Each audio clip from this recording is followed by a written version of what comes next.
Like you said, we were given a list of options that we could take, and you could pick something off the list, or you could pick something that to you, like you were very passionate about.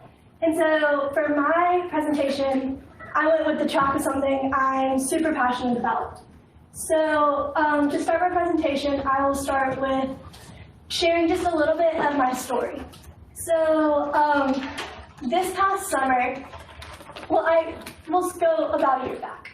I had been dating this guy for almost a year, 11 months. And everything got shut down because of quarantine and stuff, so the amount of time we were able to see each other was kind of more limited. But I'll just tell you a little bit about him. He was usually the middle of the party. Everyone knew him. Most everyone loved him from what you could tell. He always had a smile on his face. He was a big church boy. He was at every event. He knew every person. And he had his struggles. He struggled with drinking like a lot of high schoolers do. But he all around seemed to be a really happy kid. So once COVID started and we kind of were isolated, you began to see some different issues come up with a lot of people, like the emotions that come with isolation and loneliness. And he had a good job, he had friends at work, so you never really saw his struggles with that. And then in June, I got the opportunity to go away on a mission trip. And when I left for the mission trip, I left a really happy kid. And when I came back from the mission trip, I had come back to a completely different kid. Everything had changed, everything had shifted. And I don't know exactly what happened in that week, but it was dealing with a completely different kid, and all of a sudden you started to see all these feelings that he had kind of pushed down, whether it was his loneliness or that he felt separated from people or that he felt like people just didn't like him. He didn't care much about college, and at the end of it was one of the worst moments of my life. So on July 1st of 2020, he committed suicide, which leads to the topic of my presentation, suicide. And so for me, that was one of the hardest experiences, just because there was no way to see it coming. It was so unexpected, and now looking back, there were some things that could have been caught, but no one is educated, or enough educated on the subject to have caught them in advance. And therefore, it was, by the time we knew there was something wrong, it was too late. So suicide is the second leading cause of death among teens, and that's second only to accidents. So whether it's a car wreck or something of that sort. So it's kind of a silent pandemic where not many people are hearing about it because culture has kind of stigmatized it and kind of pushed it away and discouraged people from talking about it. But the numbers for teen suicides are only rising due to COVID. So here's the last 4 years. You'll see throughout my presentation I'm individuals, they're very helpful. So you can see each year it was getting worse. And it's been worse than ever in the year 2020. And that's due to a lot of things from COVID, whether it's isolation or more time spent on social media comparing yourself or just other things of that sort. And so during the COVID pandemic, there has been a lot more struggles with mental health and mental illnesses. So those are two big things that oftentimes get pushed into one category. So to start my presentation off, I'd like to kind of clear those lines up. So mental health includes our emotional, psychological, and social well-being. It affects how we think, feel, and act, and helps determine how we handle stress and relate to others, and make healthy choices. Mental health is important at every stage of life, from adolescence through childhood, or adulthood. So mental health, everyone has mental health. You can have good mental health, you can have bad mental health, but everyone has a state of mental health. Whereas mental illnesses are something more to be concerned about. Mental illnesses are conditions that affect a person's thinking, feeling, mood, or behavior, such as depression, anxiety, bipolar disorder, or schizophrenia. Such conditions can be occasional or long-lasting and affect someone's ability to relate to others or function each day. So for these things, they are most of the time conditions that can be diagnosed, and a lot of people who consider suicide are also struggling with a mental illness.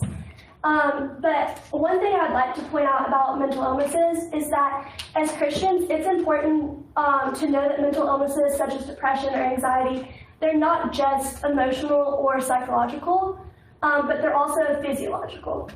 So they have to do with physical things such as hormone imbalances and other things like that. So for a lot of Christians, they feel like a lot of shame in having a mental illness because they think it comes from a spiritual problem, and therefore it's a sin. But in reality, it really can be a physiological thing, like a hormone imbalance. So it's not a shameful, sinful thing to struggle with mental illnesses. Actually, about 20% of the U.S. population is living with mental illnesses.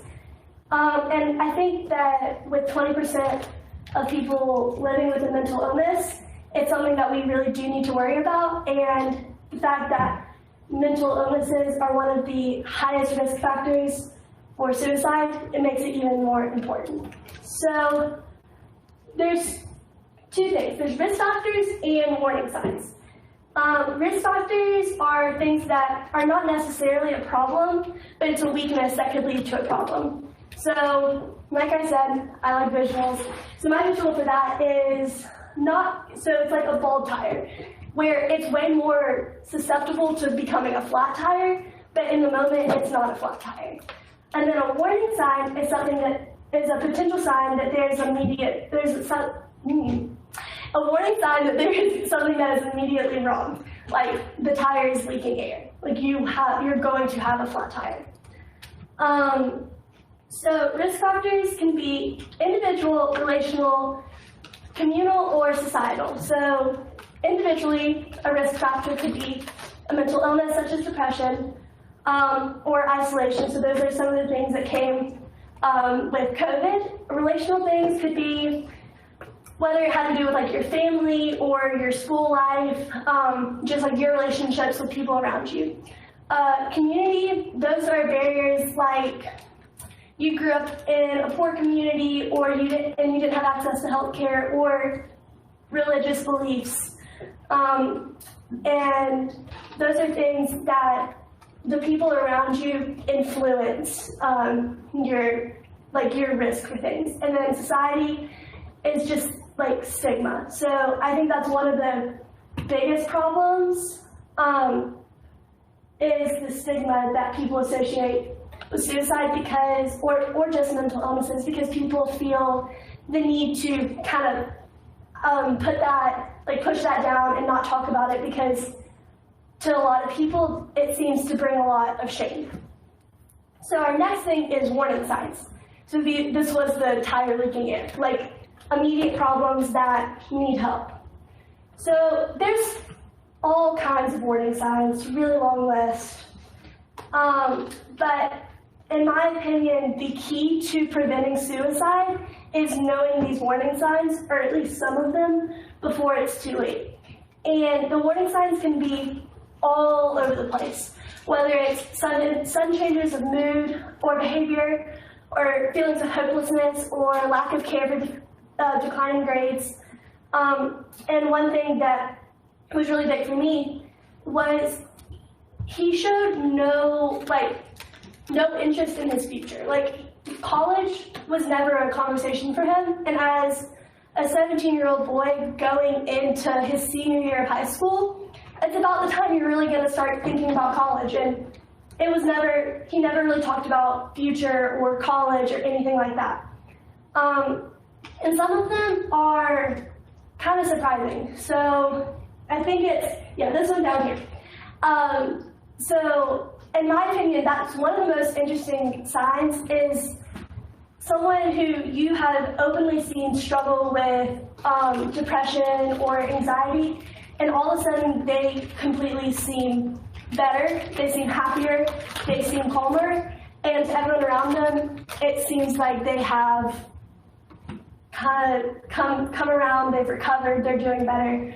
And in reality, it really could mean that they've set their mind to suicide, and so they're not worrying about life anymore, so they're just letting their last days be a really calm and happy time. And another one that I think is really important is struggles with drugs or alcohol.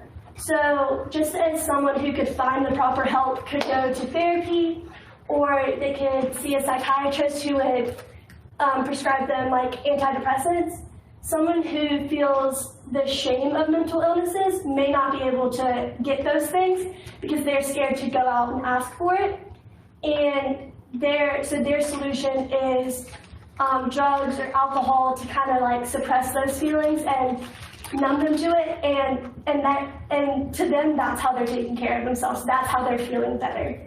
But those are very short-term solutions that in the end don't really help anything. And in reality, they need to find the right care. So some of the right care would be therapy, counseling, or psychiatry. And they all sound like the same thing. But there's some differences in all of these. So therapy is long-term, and it focuses on a broad range of issues. So the person's like patterns of thinking and behavior, and how that affects the way they interact with people in the world. So their goal is to make people feel better and more equipped to manage their own emotions. Whereas counseling focuses on a specific issue and is designed to help a person address a particular problem, such as addiction, stress management, or PTSD. And the focus will be on solving that problem and learning the techniques to manage that problem. And then psychiatry is the most different in all of them. A psychiatrist is a medical doctor, so they specialize in preventing, diagnosing, and treating mental illness. So they have 4 years of medical school followed by a 1-year internship and at least 3 years of training as a psychiatric resident. So as a doctor, they're licensed to write prescriptions, so they may be able to help with giving you antidepressants or medicines to help with ADHD or anxiety. So they're all 3 different things that offer a large amount of help, and they're the most healthy way of coping and dealing with mental illnesses. So my next thing is a quote by Kelsey Johnson. So Kelsey Johnson is a licensed therapist who's trained in mind-body medicine, eye movement desensitization and reprocessing, and trauma-focused cognitive behavioral therapy. And she says that teens and school-age kids do not have a fully developed brain. Their inability to see long-term consequences or outcomes increases their likelihood of engaging in impulsivity, immediate gratification of escaping. So that's why it's such a big issue, mental health or suicide, in our age, because we're really close. We're teenagers, we're almost adults. We think we have it all figured out. We think we can do it on our own, but we really aren't fully developed physically, especially in our brains. So we see immediate gratification as the best solution, and we don't consider long-term consequences, and specifically for ourselves and oftentimes for others. So when someone is considering suicide, often it's not a thought of how is my death going to affect somebody else. It's, is my death going to is that the best way to make everything easier? And a lot of times they also feel like maybe their death will help other people, maybe that they won't be a burden on them anymore. And that's why I think it's really important of a topic for us as Christians to show that we care about people. So as Christians, what should we think about suicide? And the answer to that question is that we should value life more than anyone else, because we are made in the imago Dei, the image of God, and He assigns us value simply because we are His creation. Just as He values life and has given it to us as a gift, we should value life. Because the level of a Christian's view of humanity, because of that level of our view, we should care more than anyone else about preventing suicide in teenagers. And throughout the Bible, God makes this pretty clear to us. So the first verse is a pretty common one. And it says, "For you formed my inward parts and knit me together in my mother's womb. I praise you, for I am fearfully and wonderfully made. My frame was not hidden from you when I was being made in secret, intricately woven in the depths of earth. Your eyes saw my unformed substance. In your book were written, every one of them, the days that were formed for me, when as yet there was none of them." So this verse makes it clear that we really are created in the image of God, and He cared for us. He cared for us from the day. He's known us and cared for us before we were even known to our parents. And He knows what He has plans for us. He knows our high moments. He knows our low moments. He knows every part of us. And He cares for us, and He cares for our life. The second verse is Romans 12:1. "I appeal to you, therefore, brothers, by the mercies of God, to present your bodies as a living sacrifice, holy and acceptable to God, which is your spiritual worship." So this one is my body is a temple. Like, God gave me this body to go out and spread His word, worship Him, and He wants us to care for ourselves and for our bodies. And I think that one way we can glorify this gift that He's given us is by taking action in the prevention of suicide. So my next question is, as Christians, what can we do to help prevent teenage suicides? So we're back to Kelsey. And she said, "Conversations and education for this age is imperative so that they feel there's a safe place to turn when they are struggling. Not talking about it only increases the shame and guilt associated with self-harm, and therefore it's more likely to stay a secret." So I think that this is kind of a great overall quote that kind of reveals that culture really has brought a lot of stigma and shame to the topics of mental health and mental illness and suicide. So as Christians, I feel like we should try to learn more about it and let it be an open conversation. Kind of open it up so that people feel comfortable to talk about it or come to you about it, and they don't feel the shame associated with it, and therefore they're able to find the help. So I think as just high schoolers, it's pretty easy for us to know people on the surface, just on the surface, which leads me to my iceberg analogy. So iceberg, I don't know if y'all have seen this a lot, but I feel like it's a pretty common analogy, whether it's like leadership and all the qualities you see to see the leader or something like that. But to me, I think it's a really great analogy of a person. So it's really easy to see who someone is. On the top, like above the water, they may seem like they have it all together. They have good grades, they have good friends, and it's easy to leave it at that and be like, oh yeah, they're doing really great. So I think as Christians, it's really important for us to dig deeper and really know people below the surface, kind of know what they struggle with, what they love, and I think that gives us the opportunity to better care for people around us, because it's the things you learn below the surface that really help in almost any situation. So the second thing that I think as high schoolers we can do better at is being really careful with our words. And it's something that I've really started to notice more recently, but there's things that like we will say that we're not serious about. We mean it as a joke, and most of the people you're saying it to know it's a joke. Whether it's like, oh, I'm just gonna commit, I want to kill myself, or like pretending to hold a gun to your head, like just out of a minor inconvenience. Like, oh, I don't want to be. Some of y'all might be thinking it right now, like, I don't really want to listen to this whole presentation. Where you would say, where you want to think, where you're thinking, I'd rather just be somewhere else, you may lean over to your friend and say, like, I'd rather be dead. And those kind of things to you and your friends and a lot of people around you, like, they know it's a joke, they know it's a minor inconvenience and you just want out. But when people who are really struggling with mental illnesses or thoughts of suicide hear those things, it kind of makes them feel like belittle their problem. Like, oh, maybe that is a good solution. No one's gonna care, and it kind of pushes them even further to that point.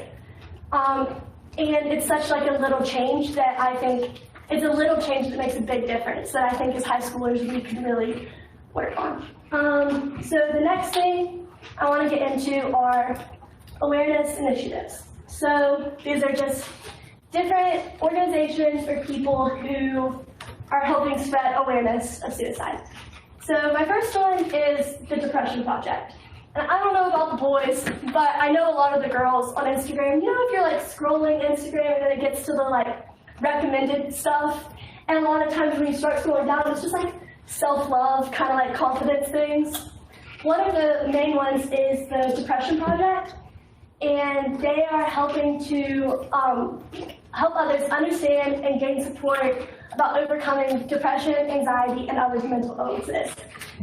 And they kind of have cute illustrations that help raise awareness and spread the information needed to help others, whether it's showing ways to love someone, reasons to love yourself, or kind of letting people know what it really feels like to struggle with these things. And then my second one is for King and Country. No video today? Yeah, let's do the video. Oh, okay, we're actually going to watch the video. Why don't you explain it a little bit? Okay, so while I'm playing the video, I will start. For King and Country is a band that is a Christian band that's using their platform, and they work closely with other organizations to help spread awareness for suicide. And one of their songs that's called God Only Knows, they've put together a really great music video to help spread awareness. So let's go.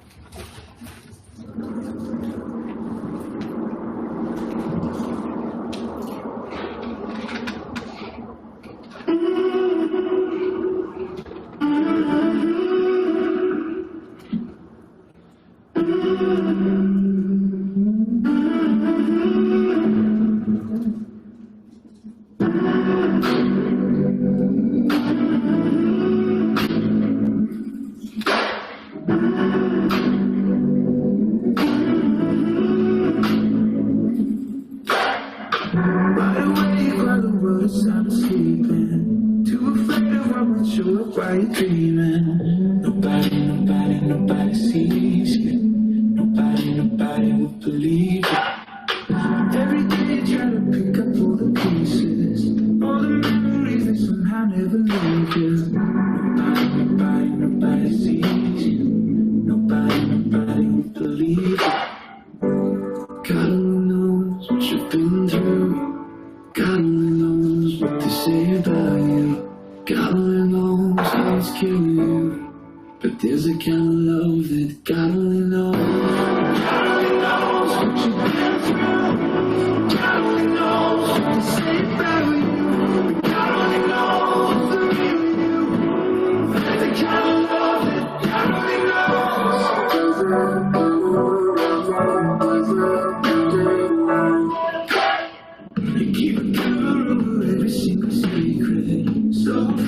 sun so that they repeat. But somebody sees you. Somebody will never leave you. God only knows what you've been through. God only knows what they say about you. God only knows how it's killing you. But there's a kind of love that God only knows. God only knows what you've been through. God only knows what they say about you. God only knows the real you. There's a kind of love that God only knows.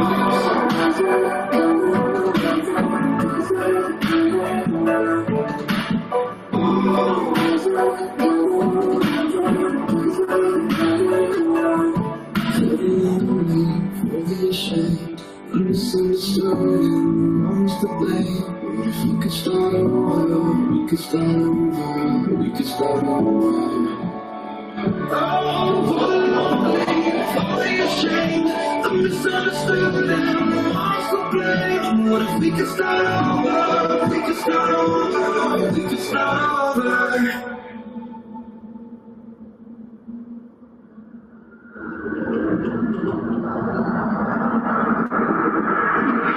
There's a kind of love that God only knows. God only knows what you've been through. God only knows what to say about you.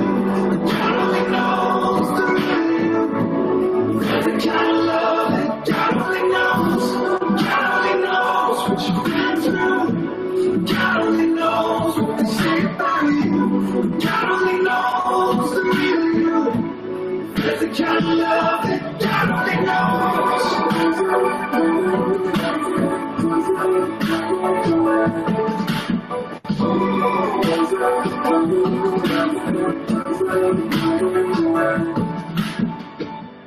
God only knows where to find you.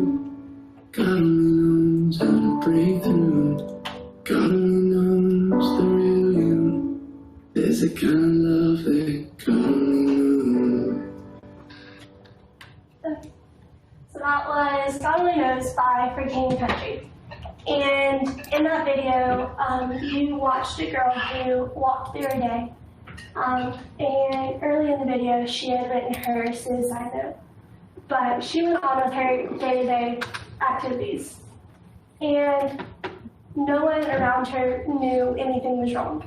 And that's a prime example of the surface level of knowing people. She was able to go on with her day and surrounded by people that didn't know what was going on in her life, but God knew. And at the end, it followed her all the way through the day, all the way to the bridge. But God always knows what you're going through, and God's always there. He's your biggest fan. He wants you to surround yourself with the right people. And I think that this video illustrates that very well, because at the end of the video, she is surrounded with the people who really, really care. And that completely changed her life. Just one person that held her, hugged her, and knew her, and shared with her that God cared for her, was able to change the entire path of her life. And I think For King and Country do a really, really great job with that, with illustrating that and helping to spread awareness for that. For King and Country is a partner with Alive to Thrive, a biblical guide to preventing teenage suicide. And Alive to Thrive is an organization through the organization focused on the family. And they have both a website and a book and a YouTube channel. And they help spread awareness for things such as defenses against suicide, things that make people vulnerable to suicide, mental health issues, technology and suicide, behavioral problems and suicide, and dealing with life after losing someone to suicide. And I think that's a really great resource, especially as Christians, for us to use, just to help gain understanding for the topic. And I think that was a really great resource for me in my research and my recovery. And then the last one is one that everyone knows, the National Suicide Prevention Hotline. And this is a number that you can call anytime, 24/7. There's always someone there to pick up the phone in your lowest points that wants to help, wants to talk, and wants to be there for you.